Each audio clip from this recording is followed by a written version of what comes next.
सीतापुर में भारत बंद के मिले जुले असर देखे बर मिलिस। वहीं सीतापुर ब्लॉक के कांग्रेस सदस्य मन दुकान बंद करवा देखे गए। ब्लॉक कांग्रेस अध्यक्ष के कहना है कि किसान के समर्थन में आज पूरा देश शामिल है, जेमा हमू मन आगू आए हैं। किसान मन के मांग जायज है।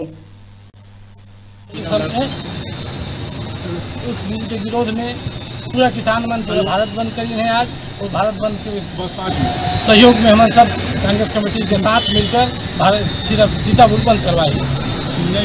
ये जो मोदी सरकार का जो काला कानून है, हमारे किसान मन कर विरोध में जो 3 बिल पास हुई से उकरे विरोध में आज हमारे सीतापुर नगर ला बंद रख के हम किसान मन कर हित में ये जो किसान मन के अगेंस्ट में जो बिल पास हुई से उसका विरोध करते हुए हमारे नगर ला आज बंद करवाए हैं।